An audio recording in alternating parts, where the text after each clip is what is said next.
onya the privilege say you call wa for team no onya privilege of the foreign player bia e ko bobi because that time no team bia no obeje ni player dia ma say fokobo wafu zombie games championship the Maxwell accept that you fail ye de nyane fa odwuma say for na fi say you omo jam on wa continue prepare team na kwakobo AFCON na enye we don't have problem we no masaba but the fact is that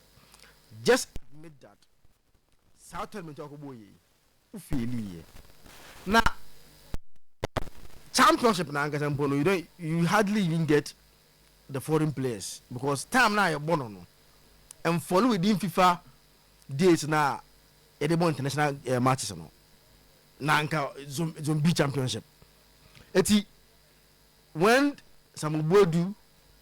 Zakito mu papa yi de okobra stars ofe Desmond ofe omo ina ko no mo de local players na mo de fie nkura ka boy so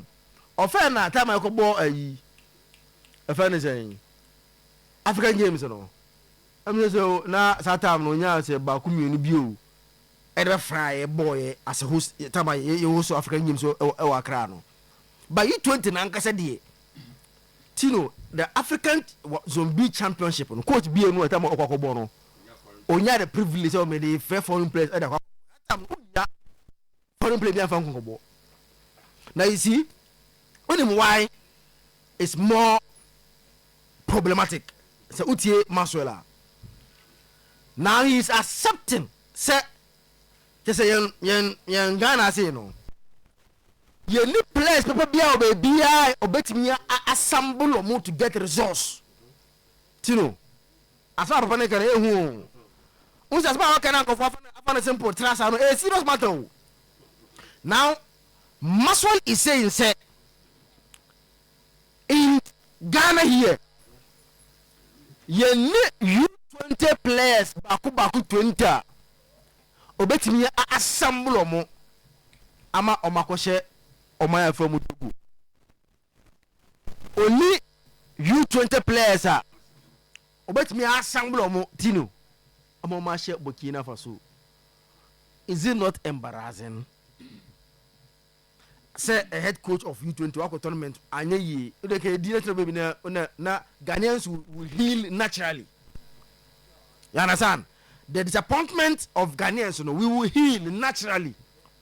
but now the most annoying part and they say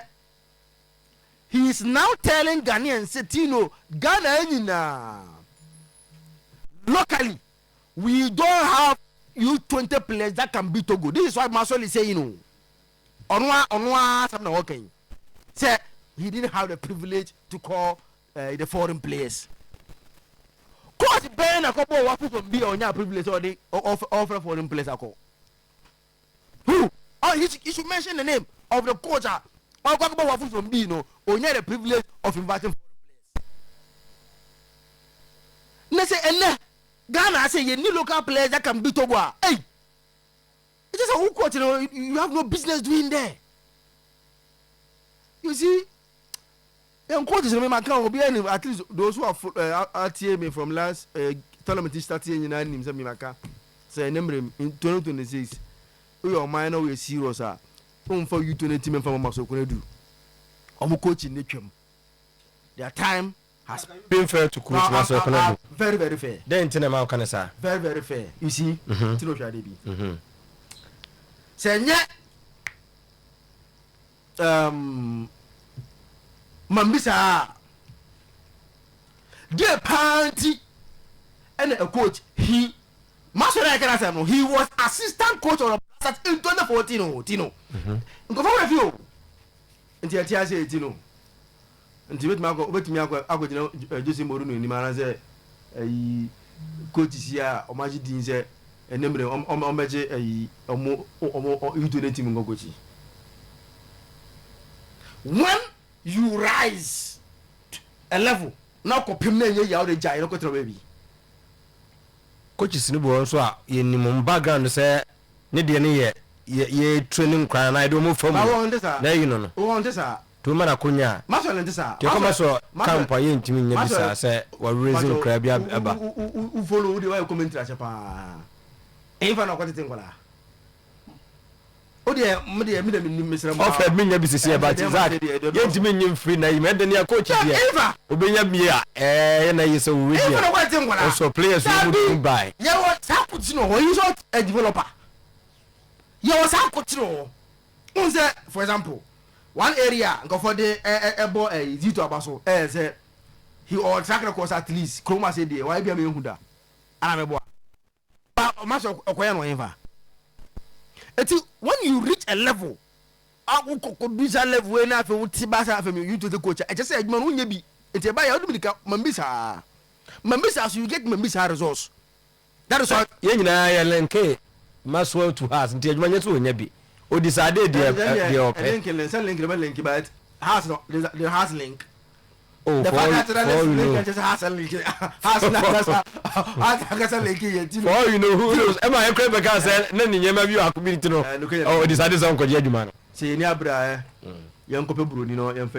ya youth teams no more okay so there no we should go for young ambitious young coaches to come and develop our youth team for us. I clear say omapem there's no direction anymore. Oma ya enye ye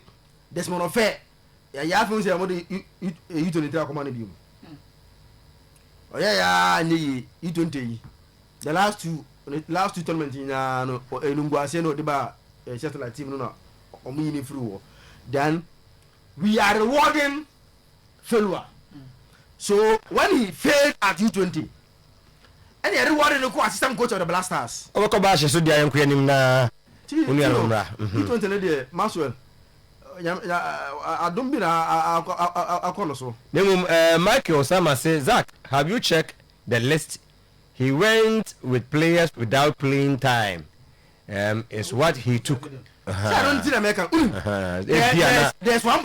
one between United player. A young guy be a Rasco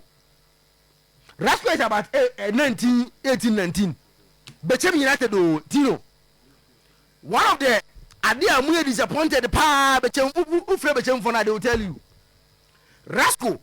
kofa kwa ne Bechem Okroma say this young boy was in the middle dazzling in the middle we saw him against us our Bechem dazzling in the middle one fight Rasco uncle rather no he preferred unknown players that we don't know. Yeni mamo. That is a problem. Me sure say bash there. We know the story already.